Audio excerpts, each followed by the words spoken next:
पिंपरी चिंचवडमध्ये दुचाकी चोरट्यांचा पुन्हा एकदा धुमाकूळ पाहायला मिळतोय। अवघ्या काही सेकंदात दुचाकी चोरी करणाऱ्या सराईत चोरट्याला उत्तर म्हाळुंगे एमआयडीसी पोलिसांनी अखेर जेरबंद केला आहे। विशेष म्हणजे ही संपूर्ण घटना सीसीटीव्हीत कैद झाली असून चोरट्याची चलाकी पाहून पोलीसही काही काळ चक्रावून गेले। मिळालेल्या माहितीनुसार आरोपी अवघ्या 30 सेकंदात दुचाकीचा लॉक तोडून गाडी घेऊन फरार होत होता।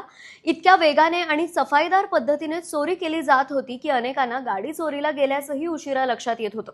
या प्रकरणाचा तपास करताना पोलिसांनी सीसीटीव्ही फुटेज आणि तांत्रिक तपासाच्या आधारे आरोपीचा माग काढला। अखेर त्याला अटक करण्यात आली। या गुन्ह्यात त्याच्या साथीदारालाही पोलिसांनी बेड्या ठोकल्या आहेत।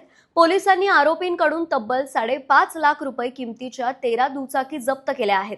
त्यामुळे अनेक नागरिकांना दिलासा मिळाला आहे। मात्र इतक्या कमी वेळात चोरी होत असल्याने नागरिकांमध्ये भीतीचं वातावरण निर्माण झालं आहे। दरम्यान या आरोपींसोबत आणखी कोणी सहभागी आहे का, इतर भागातही याच टोळीने चोरी केली आहे का, याचा तपास सध्या सुरू आहे। पोलिसांनी नागरिकांना आवाहन केलं आहे की दुचाकी शक्यतो सुरक्षित ठिकाणी पार्क करावी, अतिरिक्त लॉकचा वापर करावा आणि संशयास्पद हालचाली दिसल्यास तात्काळ पोलिसांना कळवावं। पिंपरी चिंचवडमध्ये वाढत्या वाहन चोरीच्या घटनांमुळे सुरक्षिततेचा प्रश्न पुन्हा एकदा ऐरणीवर आला आहे।